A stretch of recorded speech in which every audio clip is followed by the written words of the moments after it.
passer comme message que c'est pas forcément parce qu'on est gay qu'on est pour ce projet de loi et que voilà, il y en a et qu'il faut pas rester endoctriné dans ce que les associations LGBT disent et voilà, il faut avoir sa propre opinion et on emmerde les autres. Et j'ai rencontré des gens, donc Clotilde du Camping pour tous, j'ai rencontré Homovox, Frigide et Xavier, etc. Et parce que je me suis demandé pourquoi on dit qu'ils sont si homophobes que ça, et en fait c'est des gens adorables et grâce à eux ils m'ont ouvert les yeux et je les remercie beaucoup par rapport à ça. Est-ce que vous êtes une exception ou il y a d'autres homosexuels comme vous qui sont en train de changer de camp? J'en connais plusieurs mais j'ose pas le dire par rapport à la vue des autres. Quoi, vous êtes en danger? Bah depuis tout ça oui, j'ai aussi été menacé, je suis interdit de tous les bars gays, donc oui. Donc il faut un certain courage pour faire ce que vous faites. C'est ça.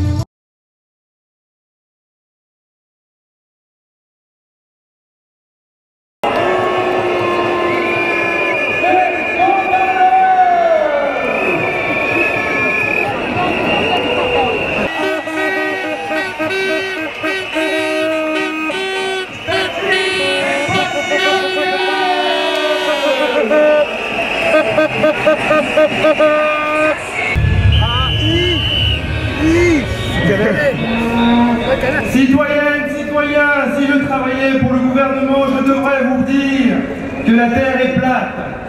Le gouvernement a utilisé tous les moyens, oui, messieurs, dames, la Terre est plate. Ils ont convoqué des experts et des techniciens, leurs députés l'ont chanté en chœur, la Terre est plate. Mais non, non, nous autres, nous le savons. Les Français le savent très bien. Nous sommes les Français historiques. Nous nous battons pour la déclaration des droits de l'homme et du citoyen de 1789. Nous étions là en 1789 et nous sommes là en 2013 pour en demander le respect. Un recours au Conseil constitutionnel a été déposé. Je suis là pour vous en exposer les principaux arguments. 16, avis défavorable et Conseil d'État. Avis si réservé qu'il n'a même pas été transmis par le gouvernement à l'Assemblée nationale. Il s'agit ensuite que le président du Sénat a autorisé ou a permis un vote à main levée pour un projet de loi de réforme de la civilisation. En moins de 60... Dans ces conditions, comment une loi comme la loi Taubira peut-elle être promulguée sans violer notre Constitution? Nous avons interpellé le Conseil constitutionnel sur ce point. Deuxième argument, la loi Taubira détourne purement et simplement l'institution du mariage. Le mariage, c'est l'acte fondateur de la famille, c'est l'unité fondamentale de la société. Contractée par deux partenaires de même sexe, la loi Taubira fait tomber cette protection constitutionnelle. Mais de même, et plus grave encore, en décrétant que les personnes de même sexe peuvent se marier, la loi Taubira implique nécessairement, elle implique forcément la PMA. Le gouvernement nous dit qu'il n'y aura pas de PMA. C'est une hypocrisie. Je vais citer un homme qui a longtemps compté dans l'histoire de France. Je vais citer Victor Hugo.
parler d'adoption.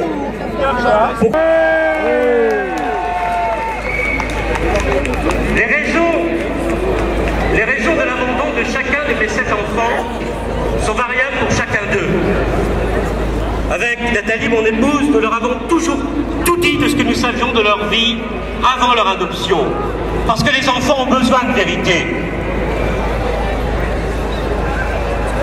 Les exemples dans notre vie de famille de la nécessaire altérité père-mère pour chacun des enfants qui nous ont été confiés. Je pourrais ajouter autant d'autres exemples sur l'obligation de prendre d'abord et principalement en compte ce qui correspond au plus haut intérêt de l'enfant, mais je ne retiendrai pour ce témoignage que 3. Comme tout enfant, même s'il savait déjà parler, les premiers mots qu'il vous a dit, c'est papa de l'orphelinat. Et on a tellement les 2 kilomètres qui se présentent et qui se serait vite transformé en une dramatique perplexité. Et la dernière vacances d'hiver où il m'a enfin battu en ski.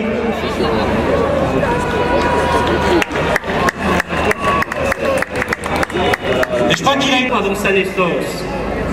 L'œuvre française qui a été chargée de son accueil n'a pu le confier que parce que nous acceptons de reconnaître ceux qui ont besoin de nous. Nous syllogisme pour définir cela. L'enfant ne sera jamais un objet de désir ou de commande. L'enfant est un être libre qui ne peut être objet de désir. Cette loi votée mais pas encore promulguée. Et François Hollande serait bien inspiré de suivre l'exemple de la Colombie et de l'Irlande. Que tout le monde dénonce, mais dont personne ne veut y voir engager sa responsabilité publique.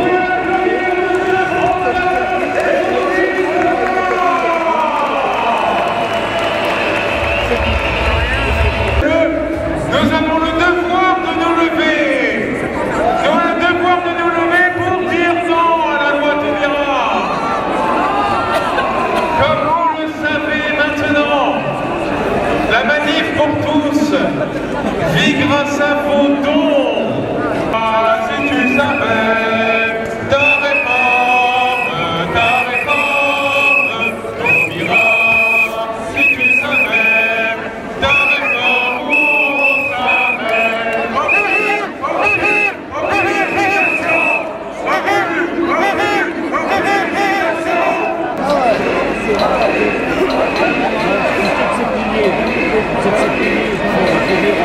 Faites le bruit les Franciliens!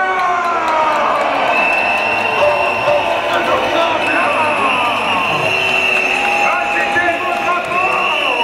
Faites-vous entendre!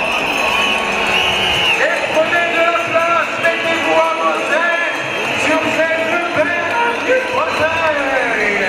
À 19h, à TF1, pas très loin d'ici, il y aura notre Premier ministre Jean-Marc Ayrault. Alors évidemment, on compte sur vous. Évidemment, on va en profiter pour aller voir, pour aller à sa rencontre. Alors tous ceux qui se demandaient ce qu'ils allaient faire ce soir, et bien maintenant vous le savez, vous serez à 19h devant TF1 pour accueillir notre Premier ministre.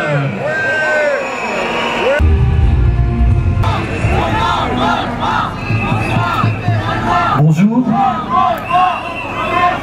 Après ce que vient de nous dire Franck Talleux, je crois que j'aurais plus grand chose à dire. Franck nous a présenté la pratique et moi je vais vous parler un peu de la théorie. La maladie dont souffre notre société a des racines profondes et ces racines remontent à loin. Si nous voulons vraiment la stopper, il ne faudra pas nous contenter de repousser un projet de loi. Il nous faudra plonger jusqu'à ces racines qui sont à l'origine un dévoiement, une intoxication de la pensée sur l'homme et sur la femme, sur la sexualité, sur l'amour et sur la différence des sexes. Et on ne comprend pour rien dans cette optique les revendications des militants LGBT. Ceci pour faire oublier le fait que l'homosexualité fait référence en lui-même à la différence des sexes et ne trouve son aboutissement que dans cette altérité fondamentale.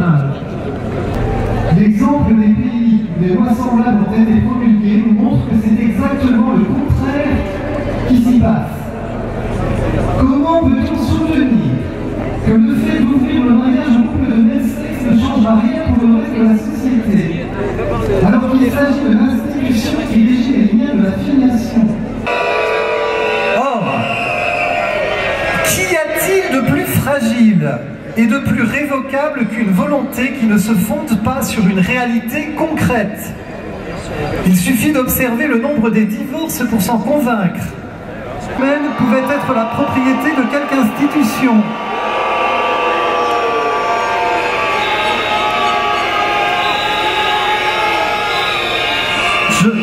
Je ne parle pas des situations inextricables où les adultes se déchirent les enfants pendant des années entre parents biologiques, parents sociaux, coparents, etc.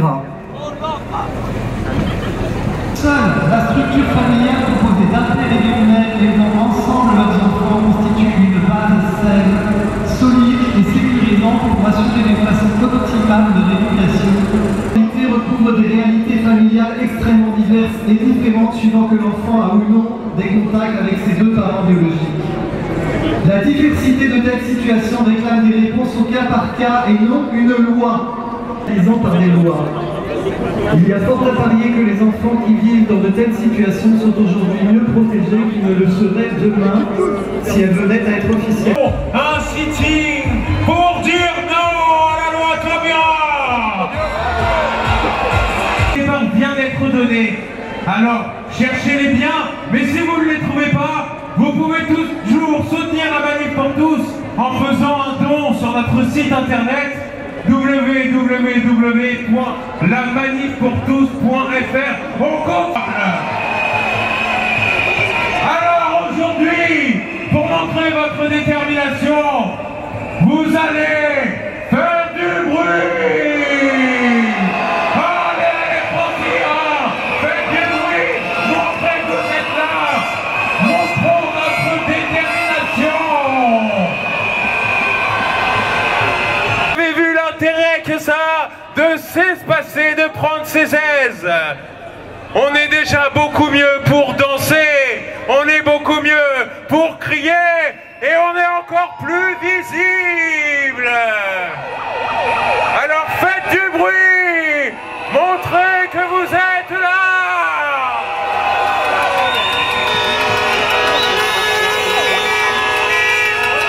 Nous vous rappelons aussi que des guetteurs en rose avec écrit quête dans le dos et des sacs gris passent parmi vous actuellement.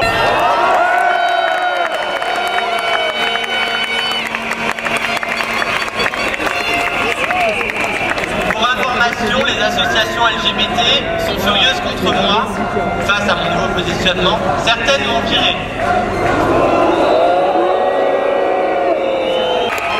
Merci beaucoup et puis mettez bien.